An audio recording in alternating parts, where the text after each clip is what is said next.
बिस्मिल्लाहिर्रहमानिर्रहीम। वीक 13 में हम अब तक फंक्शंस के बारे में बात करते आ रहे हैं और हमने फंक्शंस डिस्कस किए हैं और अब तक हम जिन फंक्शंस के बारे में बात करते हैं वो पैरामीटर लेस फंक्शन थे।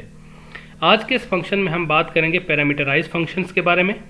और पैरामीटराइज फंक्शन में हम दो तरह के फंक्शंस देखेंगे। ऐसे पैरामीटराइज फंक्शन जो कोई वैल्यू रिटर्न ना कर रहे हों। इसका मतलब क्या हुआ कि ऐसे फंक्शन जो पैरामीटराइज तो हैं पर उनकी रिटर्न टाइप क्या है, वॉइड। ऐसे पैरामीटराइज फंक्शन जो कोई वैल्यू रिटर्न कर रहे हों, तो इसका मतलब क्या हुआ कि वो पैरामीटर भी रिसीव कर रहे हैं, साथ में कोई वैल्यू भी रिटर्न कर रहे हैं। वैल्यू रिटर्न करने का मतलब क्या हुआ कि उनकी return type other than void है। तो पैरामीटराइज्ड फंक्शंस की अगर मैं बात करूं तो ये दो कैटेगरीज में डिवाइड है, पैरामीटर एज वैल्यू और पैरामीटर एज रेफरेंस, जिसको हम पास बाय वैल्यू और पास बाय रेफरेंस कहते हैं। आज के इस लेक्चर में हम सिर्फ पास बाय वैल्यू यानी parameter as a value discuss करेंगे और इसको डिस्कस करने के लिए हम कुछ फंक्शंस को देखेंगे, मॉनिटर करेंगे कि पैरामीटर किस तरीके से पास किया जाता है। पैरामीटर अगर पास हो गया तो उस फंक्शन को हम कॉल किस तरीके से करेंगे, डिफाइन कैसे करेंगे। तो हम इस पैरामीटर एज वैल्यू को या फंक्शन को पैरामीटराइज फंक्शन को समझने के लिए हम कुछ फंक्शंस को देखते हैं। तो पहला फंक्शन मेरे पास कुछ यूं है। अगर मैं इस फंक्शन की बात करूं तो ये अभी तक हम इसी तरह के फंक्शन देखते आए हैं, यानी एक ऐसा फंक्शन जो कोई वैल्यू रिटर्न नहीं कर रहा, जिसकी रिटर्न क्या है, वॉइड है, उसका नाम क्या है, प्रिंट स्क्वायर, और कोई पैरामीटर रिसीव नहीं कर रहा। एम्प्टी ब्रैकेट्स का मतलब क्या होता है, इस फंक्शन का कोई पैरामीटर नहीं है। इन ब्रैकेट्स के अंदर हम वेरिएबल्स डिक्लेयर कर सकते हैं, या अगर प्रोटोटाइप है तो मैं सिर्फ मेंशन कर सकता हूं। अब इस स्टेटमेंट से को अगर मैं रीड करूं तो स्टेटमेंट का मतलब क्या है। इस स्टेटमेंट का मतलब क्या है, ये है कि एक फंक्शन जिसकी रिटर्न टाइप वॉइड है, मतलब वो कोई वैल्यू रिटर्न नहीं करेगा, उसका नाम क्या है, प्रिंट स्क्वायर, और वो एक पैरामीटर रिसीव करेगा इंटीजर टाइप का। अब ये पैरामीटर इसको कब पर, मैं मेरी स्टेटमेंट पे गौर करिएगा स्टूडेंट्स, मैं फिर रिपीट कर रहा हूं, एक पैरामीटर रिसीव करेगा इसका मतलब है जब मैं इसको कॉल करूंगा तो फिर मैं कुछ इसको पास कर रहा हूंगा। इस चीज को मैं ऐसे भी लिख सकता हूं, इंट के साथ वेरिएबल का नाम मेंशन कर दूं। ऑप्शनल है डिक्लेरेशन करते वक्त वेरिएबल का नाम मेंशन करना, ये हम डिक्लेरेशन कर रहे हैं। हाँ, अगर मैं इसकी डेफिनेशन करूंगा तो फिर मुझे डेटा टाइप के साथ नाम लाजमी मेंशन करना पड़ेगा। अगर मैं ये मेंशन कर रहा हूं या ये स्टेटमेंट लिख रहा हूं, इन दोनों का मतलब सेम है, दोनों प्रोटोटाइप ऑफ फंक्शन को ही डिफाइन करती हैं। अगर मैं इसकी डेफिनेशन की बात करूं तो इसकी डेफिनेशन क्या है, void print square int x. एक बात जहन में रखिएगा कि ये इंट एक्स मैंने यहां पे लिखा है, ये इसलिए नहीं लिखा एक्स क्योंकि मैंने यहां मेंशन किया था। चाहे मैं प्रोटोटाइप ये लिखूं चाहे मैं प्रोटोटाइप ये लिखूं, दोनों केस में मैं ये स्टेटमेंट लिख रहा हूं। हाँ, अगर मैं इधर वाई लिख रहा हूं और इधर मैं एक्स यूज कर रहा हूं तब भी कोई फर्क नहीं पड़ेगा, क्योंकि ये सिंपल प्रोटोटाइप है, इसकी डेफिनेशन से कोई लेना देना नहीं है। एक्चुअल वेरिएबल कौन सा होगा जो मैं यहां पे डिक्लेयर कर रहा हूंगा। अब ये डेफिनेशन है, ये क्या कर रहा है, एक फंक्शन जिसकी रिटर्न टाइप वॉइड है, नाम प्रिंट स्क्वायर है, वो पैरामीटर में क्या रिसीव कर रहा है, x, x into is equal to x multiply x का स्क्वायर करके और सी आउट इसकी वैल्यू को डिस्प्ले करेगा। अब ये हमने पैरामीटर फंक्शंस के तीन कंपोनेंट्स डिस्कस किए थे, पहला डिक्लेरेशन, दूसरा डेफिनेशन और तीसरा फंक्शन की कॉलिंग। दो के बारे में तो हमने बात कर ली कि प्रिंट स्क्वायर आपके पास डिक्लेरेशन है, प्रिंट स्क्वायर आपके पास डेफिनेशन। अगर मैं इस फंक्शन को कॉल करूंगा तो कॉल कैसे किया जाएगा, ऐसे बिल्कुल हम नाम के साथ और ये इस तरीके से कॉल करते हैं, पर ये जो है ये आपके पास गलत है, ये स्टेटमेंट ठीक नहीं है। अब इस स्टेटमेंट के अंदर प्रॉब्लम क्या है, प्रॉब्लम ये है कि हमारे पास ये जो x है इसको मुझे वैल्यू प्रोवाइड करनी है, जबकि इस केस में अब ये स्टेटमेंट क्या है, ये स्टेटमेंट ये कह रही है प्रिंट स्क्वायर एक ऐसा फंक्शन जो कि कोई पैरामीटर रिसीव नहीं कर रहा है, एम्प्टी ब्रैकेट्स का मतलब ये है। हालांकि हमारे पास प्रिंट स्क्वायर एक ऐसा फंक्शन है जो कोई वैल्यू रिसीव कर रहा है। अब अगर मैं इसको कॉल करूंगा इस तरीके से, प्रिंट स्क्वायर 20, अब ये जो कॉल है ये फंक्शन की कॉल दुरुस्त है। क्यों दुरुस्त है, क्योंकि ये 20 अब वैल्यू बनेगी, किसकी वैल्यू बनेगी, इस वेरिएबल x की। जब मैं फंक्शन को कॉल करूंगा कंट्रोल यहां पे शिफ्ट करेगा। अब ये x एक्चुअल में इस फंक्शन का लोकल वेरिएबल ही है, जिस तरीके से हम लोकल वेरिएबल डिस्कस करते आए हैं पहले, ये x भी लोकल वेरिएबल है, पर ये अब यहां बन गया। अब इसकी वैल्यू प्रोवाइड कौन करेगा, प्रोग्रामर करेगा। कब करेगा, जब इस फंक्शन को कॉल करेगा।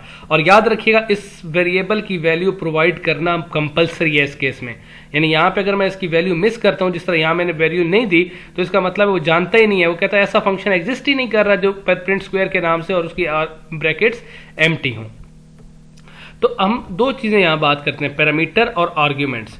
स्टूडेंट्स, पैरामीटर्स जब आप फंक्शन डिफाइन कर रहे होते हैं, जो वेरिएबल्स मेंशन करते हैं वो फंक्शन के पैरामीटर्स कहलाते हैं। आर्ग्यूमेंट्स क्या होता है, जब आप कॉल करते वक्त पैरामीटर को कोई वैल्यू प्रोवाइड कर रहे हो तो वो फंक्शन के आर्ग्यूमेंट्स कहलाते हैं। अब ये मेरे पास एक फंक्शन ठहरा, अगर मैं इसकी एग्जीक्यूशन की बात करूं तो मेरे पास ये प्रिंट स्क्वायर था जिसको मैंने वैल्यू क्या पास की 20। अब 20 जब वैल्यू पास होगी आपके पास, यहाँ पे आपके पास एक लोकल वेरिएबल बनेगा इंट x और उसको वैल्यू क्या मिलेगी 20। ये वैल्यू कहाँ से मिल रही है, जहाँ से फंक्शन कॉल हो रहा है। 20 यहाँ से पास होगी और कहाँ मिलेगी, इस x को मिलेगी। यानी मैं ये कह सकता हूँ कि इस x को जो वैल्यू मिल रही है वो ये वाली वैल्यू इस पर्टिकुलर x की तरफ मूव कर रही है। यानी ये जो वेरिएबल आपका डिक्लेयर होगा ये इसकी वैल्यू कहाँ से रिसीव हो रही है, यहाँ से x इक्वल्स 20, और x आपके फंक्शन का लोकल वेरिएबल ही है। अब अगर मैं यहाँ बात करूँ, प्रिंट स्क्वायर के नाम से मेरा फंक्शन बना, उसके अंदर एक वेरिएबल बना x के नाम से, x 20 हो गया आपके पास।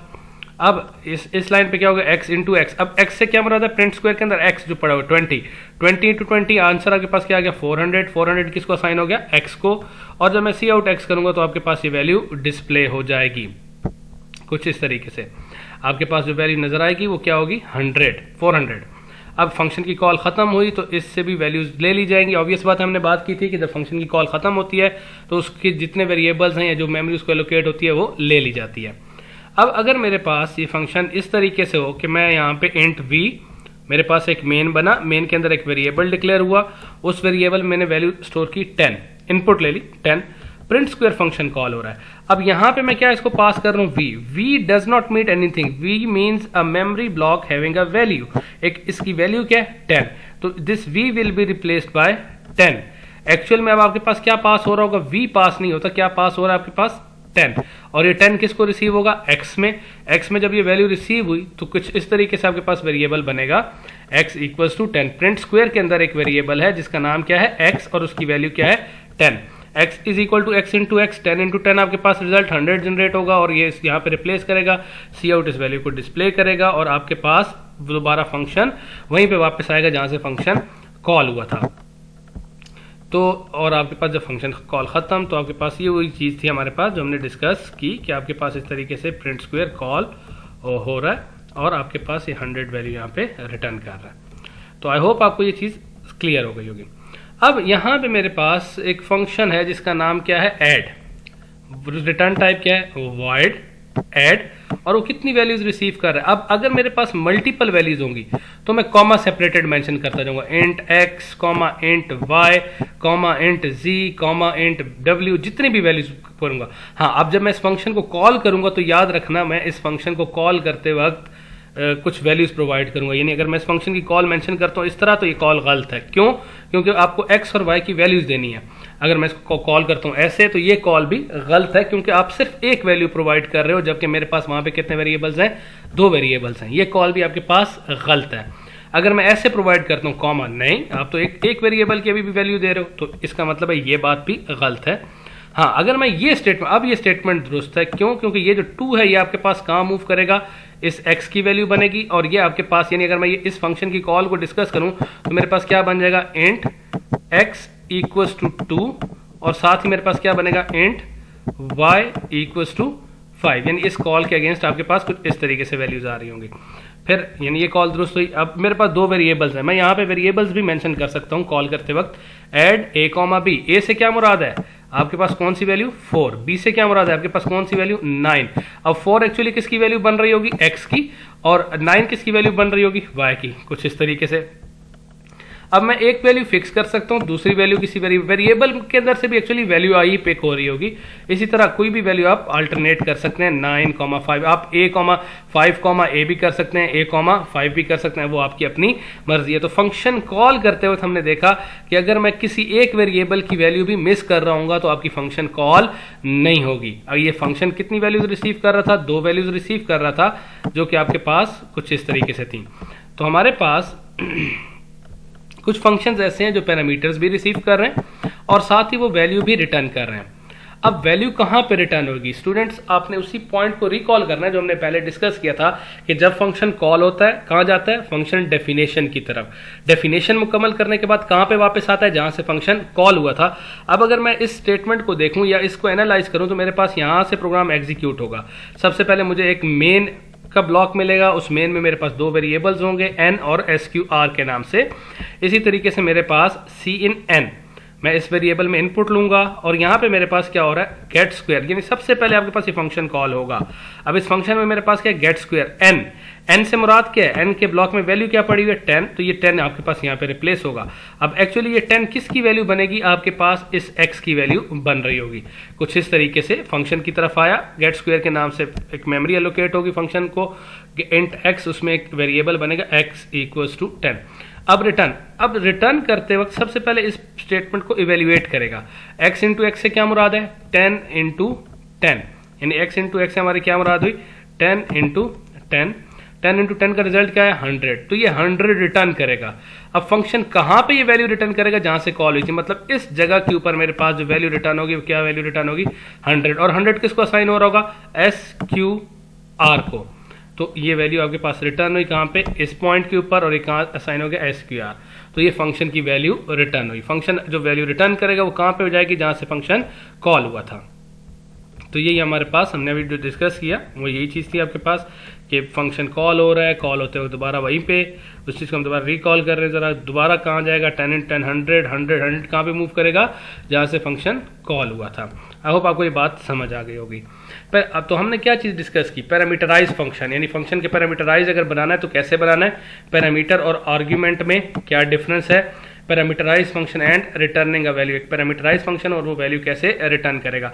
जो हमारे नेक्स्ट क्लिप होगा उसमें भी हम एक प्रोग्राम देखेंगे जिसमें हम केस स्टडी देख रहे होंगे, और उसमें हम देखेंगे कि किस तरीके से चीज़ें इस्तेमाल हो रही होंगी हमारे पास फंक्शंस के अंदर, जिसमें पैरामीटर्स भी जा रहे हैं, वैल्यू रिटर्न भी हो रही है, और इनके एडवांटेजेस हम देख रहे होंगे एक्चुअल में कहाँ पे हमारे पास ये रीयूजेबिलिटी में लेकर आ रहे होंगे। आई होप कि आपको ये जो पॉइंट्स हैं वो सारे के सारे पॉइंट्स क्लियर हो गए होंगे।